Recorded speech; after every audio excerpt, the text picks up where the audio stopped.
नमस्कार, सुस्वागतम।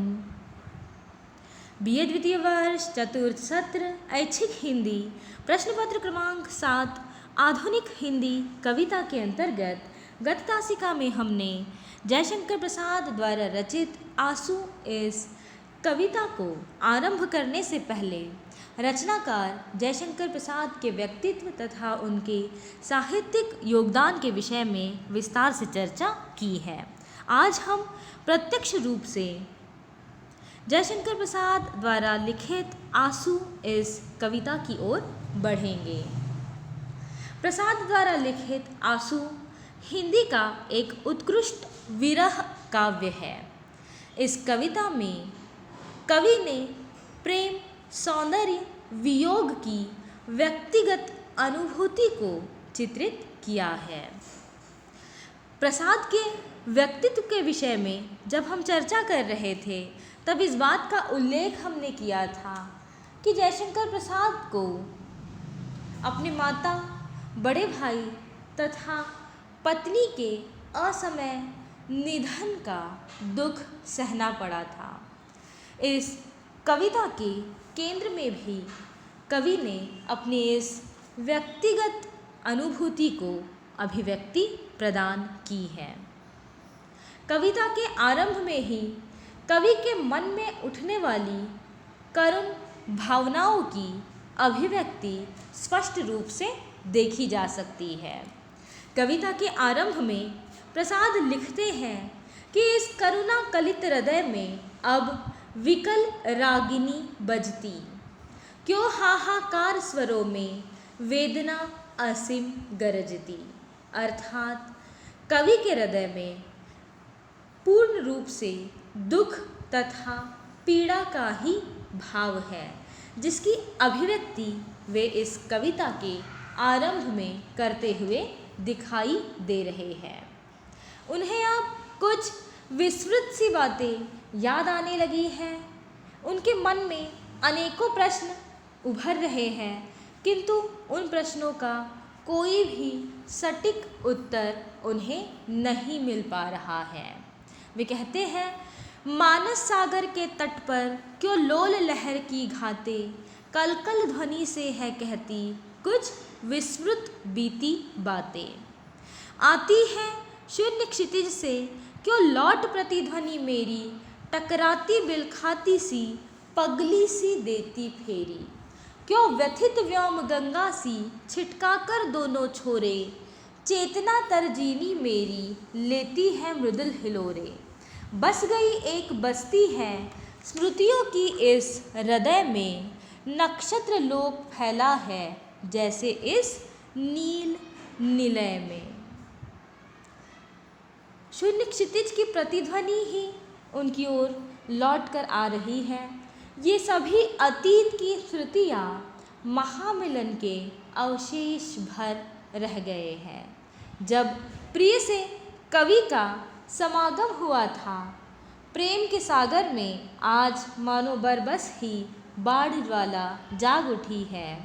अनेक अभिलाषाएं जागकर पुनः अपनी जगह ले लेती है।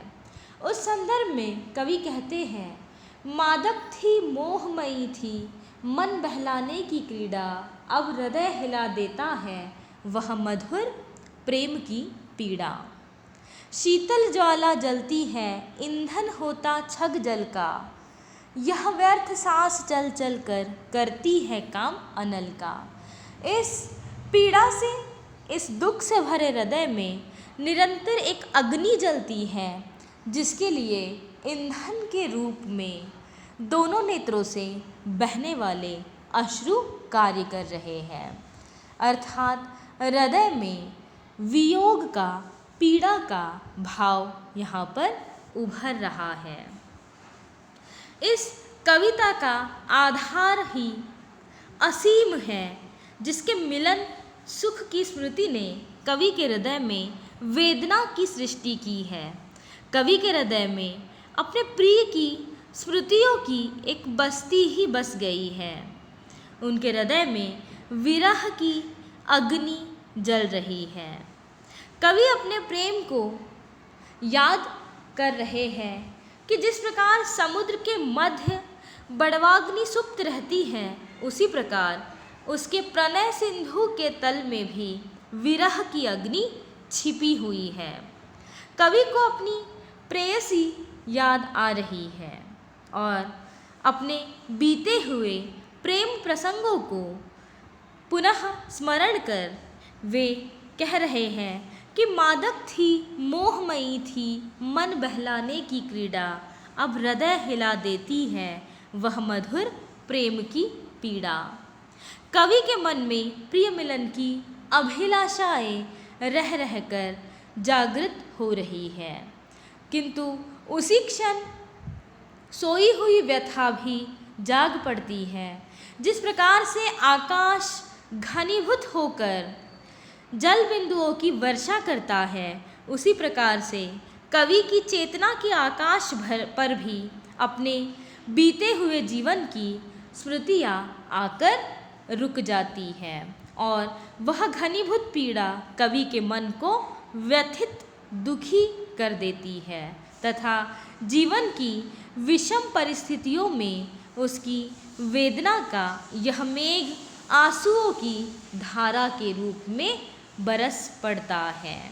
इस संदर्भ में कवि लिखते हैं कि जो घनीभूत पीड़ा थी मस्तक में स्मृति सी छाई, दुर्दिन में आंसू बनकर आज वह बरसने आई। कवि अपने प्रिय से यहाँ पर बातें कर रहे हैं। आज उनके प्राणों में क्रंदन है, किंतु कोई भी उनकी इस पीड़ा को, उनके इस दुख को सुनने वाला या समझने वाला नहीं है। जो अपने ही सुखों से बेसुध है, वे कवि की पीड़ा पर ध्यान नहीं देंगे। उस दिन जब जीवन में भीषण अंधकार छाया हुआ था, प्रलय की घटाएं घिर रही थी, न जाने किस अनजान ने मन में रस की बूंद बरसा दी। और इस प्रकार से कवि यहाँ पर अपनी प्रेमिका को स्मरण करते हुए दिखाई दे रहे हैं। इस संबंध में वे लिखते हैं, चातक की चकित पुकार, श्यामा ध्वनि सरल रसीली, मेरी करुणार्ध कथा की टुकड़ी आंसू से गीली। अर्थात पपीहा या कोयल की इस रसीली ध्वनि से मुझे मेरी प्रियतमा की स्मृति पुनः उभरने लगती है और इस कारण मेरी आंखें आंसू से भीग जाती हैं। अवकाश भरा है किसको सुनने को करुण कथाएं, बेसुध जो अपने सुख से जिनकी है सुप्त व्यथाएं। जीवन की जटिल समस्या है बढ़ी जटासी कैसी, उड़ती है धूल हृदय में किसकी विभूति है ऐसी। जो घनीभूत पीड़ा थी मस्तक में स्मृति सी छाई, दुर्दिन में आंसू बनकर वह आज बरसने आई। जो अधिक पीड़ा थी मन में आज स्मृति के रूप में आंसुओं के द्वारा बरस रही है। कवि अपने अंतर्मन को समझाते हुए अपनी व्यथाओं से भरे जीवन का चित्रण भी यहाँ पर करते हुए दिखाई दे रहे हैं। इसी के साथ साथ वेदना को एक नवीन स्वरूप प्रदान करते हुए भी दिखाई दे रहे हैं। कवि अपने आंसुओं को वरदान मानकर उनसे कहते हैं कि सबका निचोड़ लेकर तुम सुख से सूखे जीवन में, बरसों प्रभात हिमकन सा आंसू इस विश्व सदन में। अपने वर्तमान रूप में आंसू वेदना को सार्वभौम स्वरूप प्रदान करता हुआ कवि किसी व्यक्ति के हृदय में प्रज्वलित विरह अग्नि का धीरे धीरे यहाँ पर प्रसार करने लगता है। वेदना को कवि एक शाश्वत चेतना के रूप में ग्रहण करता है। अपने प्रारंभिक स्वरूप में आंसू एक विरह काव्य के रूप में प्रचलित था, पर वर्तमान रूप में प्रसाद के दार्शनिक चिंतन का प्रतिरूप है। वह अपने हृदय की सीमाओं से बाहर निकलकर आंसू केवल आत्माभिव्यक्ति न होकर व्यापक दर्शन से परिवर्तित होता हुआ दिखाई देता है। वे अब तक जिस ज्वाला को अपने भीतर जलती हुई देख रहे थे वह अब कण कण में व्याप्त हो जाती है। प्रणयी की घनीभूत पीड़ा जगत के ओर छोर तक पहुंच जाती है। इस संबंध में कवि का कथन है कि यह ज्वालामुखी जगत की यह विश्व वेदना बाला, तब भी तुम सतत अकेली जलती हो मेरी ज्वाला। इस व्यथित विश्व पतझड़ की तुम जलती हो मृदु होली, हे अरुणे सदा सुहागिनी, मानवता सिर की रोली। जिन आंसुओं का कवि ने केवल स्मृतियों के रूप में स्मरण किया था, उन्हें सृष्टि कल्याण में नियोजित करता हुआ अब कवि दिखाई देता है। इस प्रकार से इस कविता में जयशंकर प्रसाद ने अपने जीवन के व्यक्तिगत अनुभवों की अभिव्यक्ति स्थान स्थान पर की है। कल की तासिका में पुनः हम इस कविता के भाव पक्ष पर पुनः चर्चा करेंगे। धन्यवाद।